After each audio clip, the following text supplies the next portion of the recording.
The ayes are 52, the nays are 47. The nomination is confirmed. The Senate has just confirmed President Trump's pick for Health and Human Services Secretary, Georgia Congressman Tom Price. This is a Fox News alert. A federal appeals court has ruled against President Donald Trump.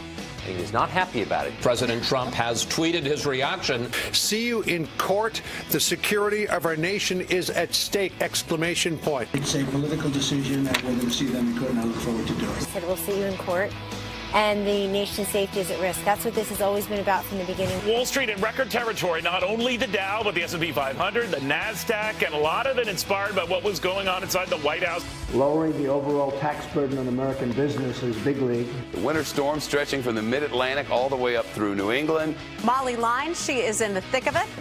Molly. Oh, Molly. I hope you can keep warm out there. That looks pretty nasty. Won't back down.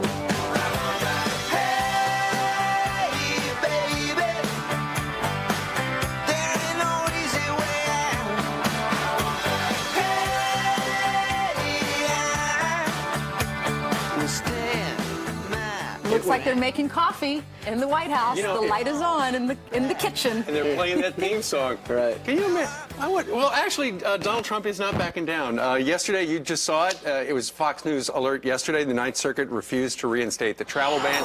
Keep in mind, they weren't dealing with whether or not President Trump's travel ban is constitutional, simply whether or not that lower court temporary restraining order should stay. And apparently it is. So the Drudge headline right now, appeals court keeps doors open, refugees flood in, and President Assad says some are terrorists. All right, so the ban remains on hold, and Donald Trump, of course, he went to his computer or his iPhone, and he tweeted out immediately in all caps, which is basically screaming out, that's right, see you in court. The security of our nation is at stake. So I think he should leave it at that.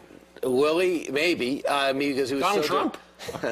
Leave it at that. Didn't you hear that song, Can't Back Down? Right, but I don't think that was Donald Trump singing. It was Tom Petty, who's got his own Sirius XM channel, which I can't see. So you don't think he should take it to court? No, it sounds like he's going to. Let the legal process play out.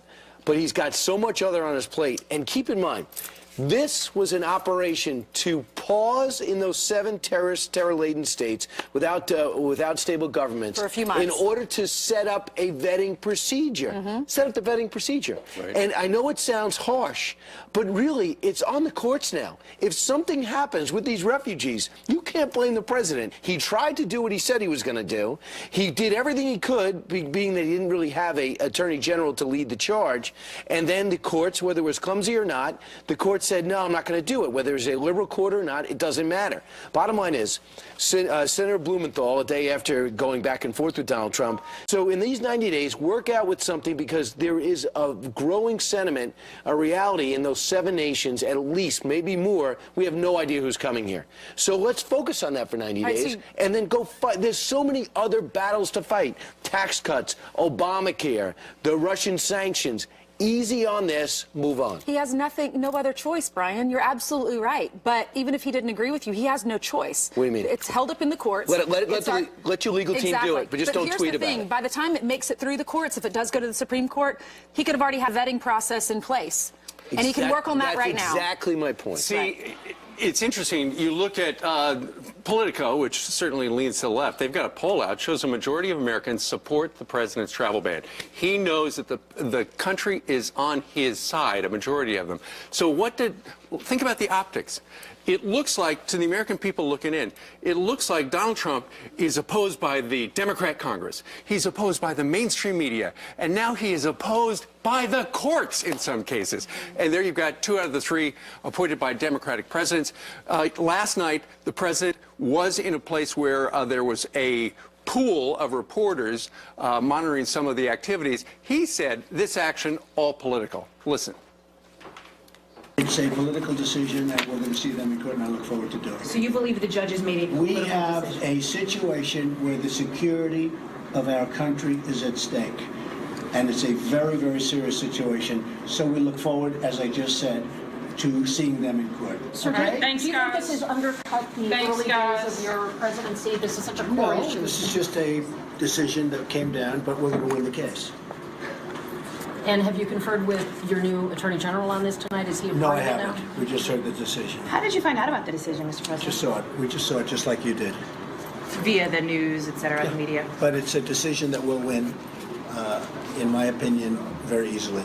And are you in? And by the way, we won that decision in Boston.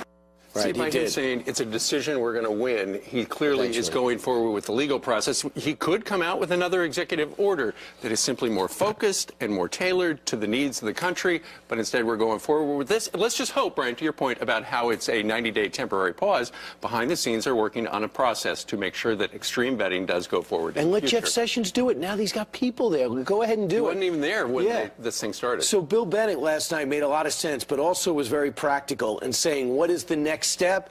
Look, the Supreme Court's 4-4. That'll go back to the 9th. And right now, maybe keep your powder dry. Listen. They'll go 4-4 is what I'd predict, and it would be right back where it is today. They can go to district court and make the case. But I think ultimately, I mean, this is an unpleasant fact here, and this is an unpleasant thing. But ultimately, I think Donald Trump will be vindicated. And God help us, and God help the members of that court, if we see some terrorist acts as we have seen from people from those countries. The president is clearly within his authority. He is trying to protect us. All right, so if it goes to the Supreme Court and it is 4-4 and it's tied, it goes back to the Ninth Circuit. But there are other judges in the Ninth Circuit that could rule on this, not just those three. But this is a very liberal court, the Ninth Circuit. That's right. It's called the Nutty Nine or the Ninth Circus. But I was surprised that the guy who was appointed, the judge who was appointed by President Bush, that he voted. Well, there you go. Against Donald Trump. Keep in mind, the Ninth Circuit is overturned 80% of the time. The most overturned court. Yeah, exactly. So here's the thing. We told you yesterday that the arguments over the phone on the telephone conference, they sounded skeptical. As it turns out, this is exactly the result that many people thought. Meanwhile, after this came out, and it was unanimous, it was 3-0, Hillary Clinton, who lost the election, tried to troll Trump, but as it turns out, it backfired on her.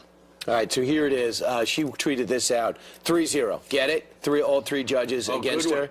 So it's very on Hillary Clinton. Like, I don't know what's going on over there or what's in her team. Chelsea, put down my phone. Exactly. Kellyanne immediately tweeted back. She tweeted back, these three states that Hillary Clinton lost, these are traditionally blue states, and they went red for Donald Trump. I think... Pennsylvania, Wisconsin, Michigan. Chessmate, Kellyanne. Well, All checkmate. Right. Funny stuff.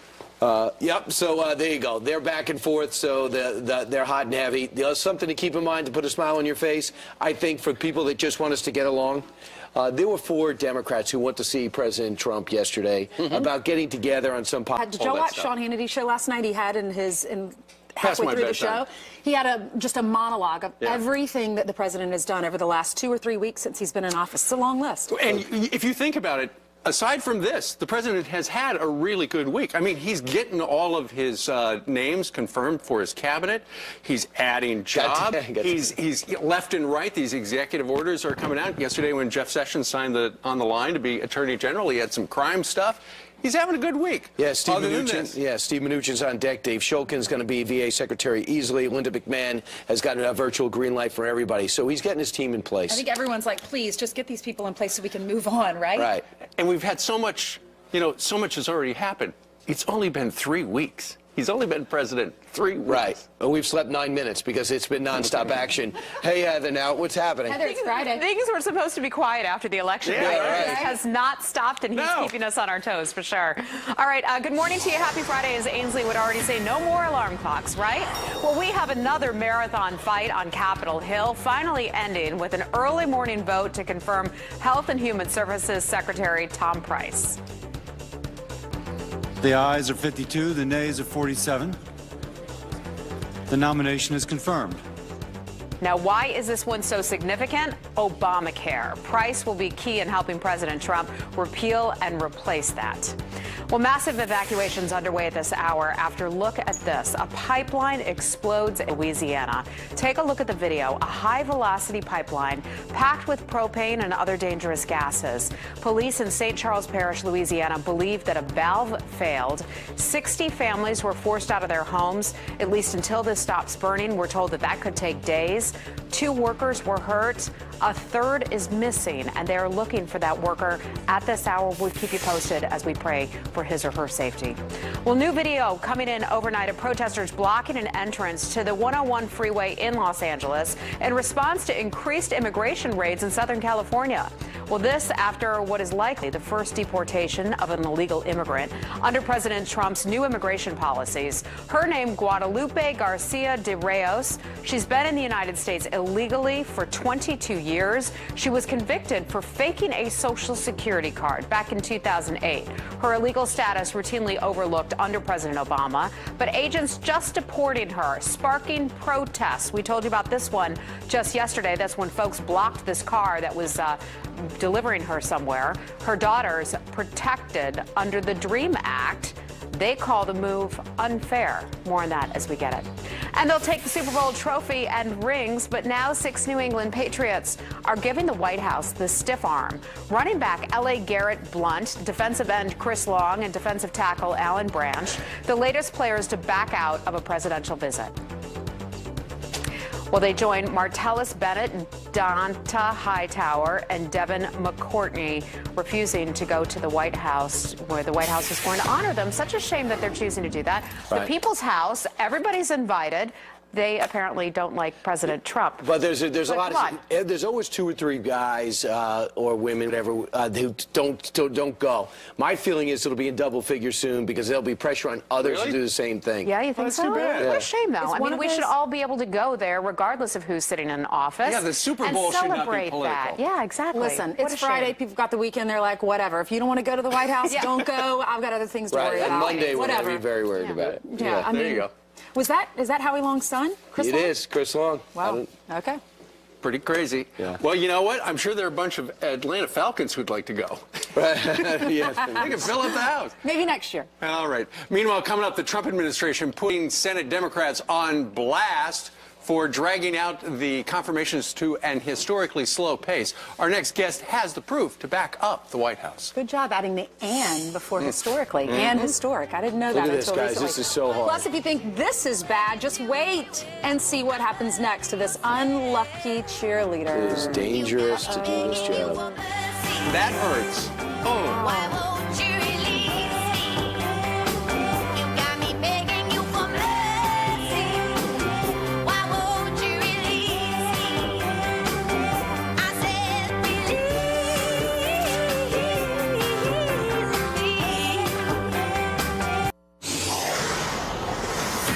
We are back with the Fox News Alert. Overnight, Georgia Senator Tom Price confirmed as the next Health and Human Services Secretary. This as the Trump administration continues to blast Senate Democrats for their obstruction in confirming the president's cabinet picks. The fact that we had to get to the point where the vice president had to be pulled in to overcome the Democrats' historic and partisan logjam of the president's qualified nominee is another glaring reminder of the unprecedented obstruction that Senate Democrats have engaged in throughout this process. And you know what? He's not wrong. By the time President George W. Bush and President Barack Obama had their first day in the Oval Office, 7 of their cabinet picks had been confirmed. Compare that to President Trump's first day in office, only 2 of his people had been confirmed. Now, 22 days into his presidency, Mr. Trump still doesn't have a full cabinet.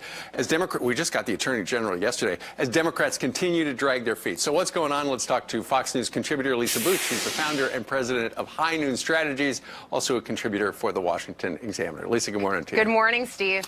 Okay, so what are the Democrats doing? Because to a lot of people, it looks like they're just saying no, no, no, even though everybody's getting a yes, yes, yes. Well, and that's exactly what they're doing, because as you astutely pointed out, George W. Bush I think he had his entire cabinet approved by this point in 2001. President Obama was almost there as well. So we really are seeing historic obstructionism by the Democratic Party. And look, Steve, it's not surprising given the fact that the Democratic Party, since the day that President Trump won, they've been trying to delegitimize him. They called for electors to defect. They called for the abolishment of the Electoral College. So they are so blinded by their hatred in President Trump. So I really think that's what we're seeing right now in their attempts to derail his nominations in the confirmation process. Well, apparently, Chuck Schumer, who is the minority leader in the Senate, is freaked out because he's got no play. The Republicans run the Senate, they run the House, they run the White House as well. So what does he have in his, the quiver in his, the arrow in his quiver? It's to say no, and that's it. And he's terrified he's going to be the shortest tenured minority leader in history in the U.S. Senate, and Elizabeth Warren's going to come in and take things over. Well, and what's interesting here, too, Steve, is the fact that the reason why the Democratic Party has no cards to play is because they're the ones that invoked the nuclear option in 2013. So they would be able to filibuster and have a say with some of these nominees if they hadn't have done that. So it's really their own fault in the fact that Republicans... But yeah, exactly. Blame Harry Reid. But, Steve, I will tell you that it is damaging and dangerous for the Democratic Party to play this game because there are 10 Senate Democrats that are extremely vulnerable in states that President Trump won, 5 states that President Trump won by double digits. We've We're got talking a about map of that. Yep, 42 points in a state like West Virginia. So those Democrats need to be very careful about the votes that they're taking here in the next few months. You're right about that. Otherwise, it could be Elizabeth Warren running the Senate. But then again, the Republicans would love to have a Harvard professor from Massachusetts running the Senate, wouldn't they? Yes, she is pretty darn liberal and pretty progressive. And you know, what's interesting here is Mayor Rahm Emanuel has recently called for the Democratic Party to moderate, and I think he's absolutely right. But if they go in the direction of Elizabeth Warren, that's not happening. All right. Lisa, thank you very much for joining us on this Friday. You, have a great weekend. You too. All right, coming up, so many liberals up in arms over President Trump's wall, that is to say. Wait until you hear what another world leader is up to. Can you say building his own wall? And does the Ninth Circuit care more about politics than the Constitution? We're going to talk to Texas Congressman Louis Gohmert. Hello, Louis. A Fox News alert this morning, a terror plot stopped by Paris police. 4 people are under arrest, including a 16-year-old girl. Makeshift bombs found in their home in southern France. The explosives are identical to those used in terror attacks in Paris and in Brussels. And that terror plot comes as Paris plans to build a wall 8 feet high around the Eiffel Tower. The wall would be made out of bulletproof glass. And anti-American rallies erupting across Iran today, the #1 state sponsor of terror, celebrating the 38th anniversary of its Islamic revolution. Iran's leader taunting President Trump after he officially put Iran on notice. Brian?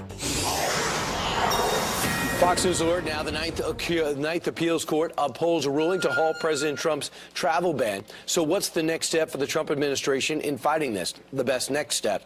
Joining us right now is Texas Congressman Louis Gohmert, the congressman, also an attorney, right, Congressman? Yeah. All right, so... Was a judge and a chief justice. I've written appellate opinions. 3-0, not a surprise from the Ninth Circuit. Where do you go from here? Well, I think Jay Sekulow this morning was exactly right. The White House should immediately reissue the executive order, but include in there what the White House had already explained, that it didn't apply to people that already had their green cards. That addresses the issue that the Ninth Circuit raised, that ought to, even for people that don't care about the Constitution like the justices on the Ninth Circuit, that ought to take care of it. And then, you know, somebody's going to challenge it. It ought to be somebody that cares about the Constitution, perhaps in the Fifth Circuit. But I tell you, Brian, I had a bill that would divide the Ninth Circuit, but after this kind of decision where they didn't even mention the law that gave the president the power, don't even mention that. The Ninth Circuit's got to go. I think we just scrap it and create 2 new It was so circuits. clear politics was in when they were quoting Rudy Giuliani and asking questions about it when he campaigned. They said it may show a preference to Christianity. He said these 7 countries that the Obama administration said were real problems. So it's just outrageous. Possible next step for the non-attorneys amongst our audience: go to a full court of appeals, just move up, go to the Supreme Court. Not to the Ninth Circuit. Don't do it there. Just go ahead and reissue the executive order, and that ends what the situation the Ninth Circuit set up. Go back to Washington State. Nothing will change there. No. Or write a new executive order. That's what you choose. Exactly. Quick thing. Senator Blumenthal and Senator Schumer, obviously they're going at Trump. They say, listen, we agreed the vetting's got to get better. We agree that, and Blumenthal says he went to most of these countries. They got to go back to biometrics. This is just a pause. Yes, should they actually, exactly. Should they get some clear-minded Democrats and sit down and just talk about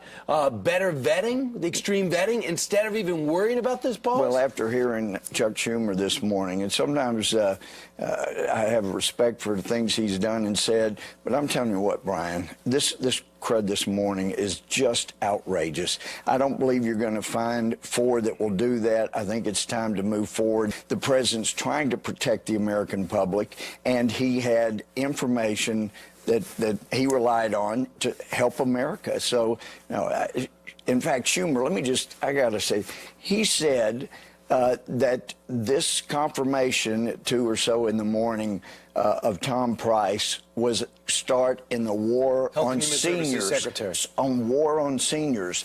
The Democrats declared war on seniors with Obamacare without a single Republican vote. They cut $716 billion from seniors' Medicare. So people like some of my relatives, folks, cannot get the quick surgery they need. It is really declared war on seniors when they passed Obamacare, and that is a lie to say anything else. Right. That was a whole nother topic we weren't going to discuss. Yeah, I know, but he said that at the same time. Congressman Price is now in. He is now Health and Human Services Secretary. Right. He'll get sworn in today. But we've got to let the president act to save the country, and he's doing so. We just got to get rid of the Ninth Circuit. Wow. But a new executive order today, it's a whole new case. Right. That one's moot that the Ninth Circuit decided. I'm going to tell you, Louis, you need a 3-hour show because you have so much to say. Unfortunately, we got to go to break. It's great to see you. Always great to see you in New York. For a guy in Texas, you certainly fit in well here. Let me tell you what's coming up straight ahead. The same group known for its anti-cop protests. Pigs in a blanket, fry like bacon. Pigs in a blanket, fry like bacon. Now inspiring an entire day of lesson plans in one city. And the left hits a new low. A white man in a black body. You are a disgrace to the black race. How does a black man turn on his own? Yep, we were talking to Dr. Alveda King, Martin Luther King's niece, about where both parties can go from here when race is again dragged in.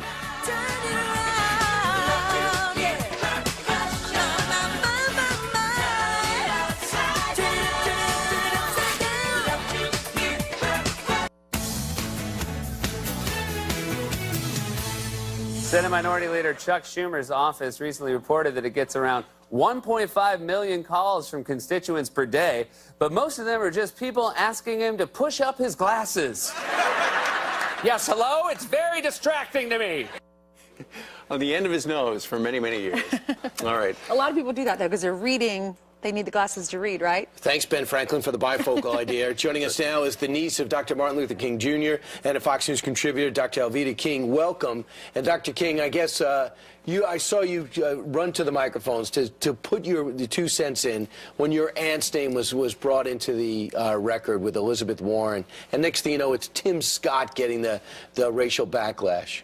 And Tim, of course, was correct in sharing with America the kinds of hits that he and many conservative African Americans get for espousing viewpoints that stand up for the values of what we believe America to be. Senator Warren, of course, I believe she's a politician, and she may plan to run for office again. And often, especially, and I usually don't use liberal and conservatives too much, but in the liberal camp, playing the race card has worked through the years, but it doesn't work as much anymore. And when they pulled the plug on it, to use my aunt, Coretta Scott King, and we had different viewpoints during her lifetime, but I was once her press secretary, correspondence secretary. And so to use her, a very gracious woman of integrity, to play the race card and put my aunt in the middle of it, it was just too much. Because during the testimony and the arguments over whether or not Jeff Sessions would be the new Attorney General. And he's now the Attorney General. He is. Everybody knew he would be the Attorney General. Elizabeth Warren read a letter that she had written years earlier. What's interesting, though, is that after that letter was written, a couple years later, she actually came out, I read, and said some positive things about Jeff Sessions. She greeted him at an event for Rosa Parks, and A.G. Sessions was one of those who sponsored the Rosa Parks Museum and that kind of thing. So it's all political. But why didn't she read the letter when Ankaretta said that immigration will be bad for the Negro job market? Why didn't she read that? Yeah, why didn't she? What do you think? I don't know. And even President Obama, when he was senator, he said the same thing. So now, for political reasons, playing the race card, attacking African Americans who are conservative. Yeah. You know, Tim Scott, brave guy. America needs to know. For people at home that haven't heard what he said, he stood on the Senate floor and he read all these tweets and all this hateful stuff that people are saying about him because he is an African American Republican, the only one in the Senate. Listen to what he said. A white man in a black body. You are a disgrace to the black race. How does a black man turn on his own? Senator Tim Scott is not an Uncle Tom. He doesn't have a shred of honor. He's a house Negro, like the one in Django. He also said that he was not going to use the N-word, which there were many episodes of that, because it was inappropriate for the Senate floor. It is inappropriate. And, you know, even Senator Rubio made that point. We can't go back to the Wild Wild West. We can't go back to fistfights on the floor of the Senate. And I would say we have to love and forgive. Let me ask you this. There's a theory out there that the Republicans are making inroads in the African-American community with vouchers to get them out of the cycle of poor schools that are failing and going in with urban renewal projects because they're seeing the sincerity in Donald Trump. And that's why these convulsions of backlash, almost a fear, is happening on the left. Do you believe that? Well, what President Trump has done, he did ask for the African-American vote. He did ask, what do you have to lose? But he said, let me show you what you have to gain. I think that Dr. Ben Carson's going to do a great job with HUD. And so I believe that if we love, forgive, and pray, that we can begin to work together rather than fight each other. All right. Dr. King, thank you very much for dropping by the Curvy Couch today. Thank you. Thank Very you, nice Dr. to see King. you. All right, Heather has some headlines for us. Good morning, Heather. I certainly do. Good morning. Good morning to all of you. Street gangs are now threatening to kill some of our police officers. The war on cops front and center in Danville, Virginia. Officers sitting in their patrol cars have been ambushed by gunfire 3 times in the last few months alone. They're being targeted specifically because they chose to have a life of service to others. We have families. We have people that we love. We have people we're going to go home to. Yeah, no kidding. Well, some gang members are wearing this on their shirts, T-shirts with the hashtag DPDK. That stands for Danville Police Department Killers. We'll keep you posted on any updates. Well, it is the group known for rioting and rallying against police. We all remember this. Pigs in a blanket, fry like bacon. Pigs in a blanket, fry like bacon. Well, now there is a New York public school district that will celebrate Black Lives Matter Day. Teachers are encouraged to engage students as young as 5 years old about issues facing African Americans in their community. The district says it's not tied to any protests or the Black Lives Matter movement across the country. We'll keep an eye on that in Rochester, New York, upstate. A wild police chase ends with 2 suspects jumping out of a car before police take them out. You can see the men as they bail out of the stolen vehicle in a busy LA neighborhood. The driver immediately arrested, but the passenger then takes off sprinting. Police running after the guy until he gets winded and he finally gives up. An officer quickly pummels him to the ground. The officer's partner helping place that suspect under arrest in true LA fashion. And this cheerleader is having a really bad day. You can see the UCLA athlete fall from all the way to the top of the pyramid right onto the hardwood court. But it gets a lot worse. Someone comes to carry her off the court and then slips and tumbles face first, making that poor cheerleader, oh, that poor girl, she fell once again. She's said to be okay, and then she eventually walked off the floor on her own. She's like, no, really, guys, I got it. I got it this time. Okay, He was just trying to help. Poor thing. We're hearing she's okay. She's fine. But who is it? Ben Stiller that's always in those movies where it's like things happen to him like that, and you're just like, oh, ooh. I think it's the Fokker movies. Yes, yes. Yeah. Oh, poor thing, but she's okay. She's okay. It's a dangerous thing being a cheerleader. You think It the is. pyramids are easy, right? So how many times have you said I could do that? And now Never. I didn't think so. But it is dangerous to be a cheerleader. I mean, Absolutely. every time out, you know, while the teams are focusing on their huddle, the cheerleaders are standing. When I was a cheerleader in 7th grade, I was on top of the pyramid and I totally fell off. And the guy I liked was playing football. I was totally crushed because I was scared he saw me. Oh, really? I didn't care about the pain. The You probably wanted him to carry you off like that guy. No, Kaboom. no, that it Down didn't happen she went. twice. All right. Very good. She's okay. All right. Meanwhile, coming up. What happened to the guy? Oh, we're still friends. Okay, good. Yeah, There you go. He's probably watching right now. maybe so. Hey, Chris. Hey, she fell. Oh, Chris! I got news for you. She fell. Meanwhile, look, it's Fox News Alert, and we are following the decision out of the Ninth Circuit on the West Coast, upholding that stay on President Trump's travel ban. Was it all just politics? We're going to talk to Judge Napolitano. And we could start asking for social media passwords for people trying to come into our country. What kind of information could we find? Kurt the Cyber Guy is here to explain.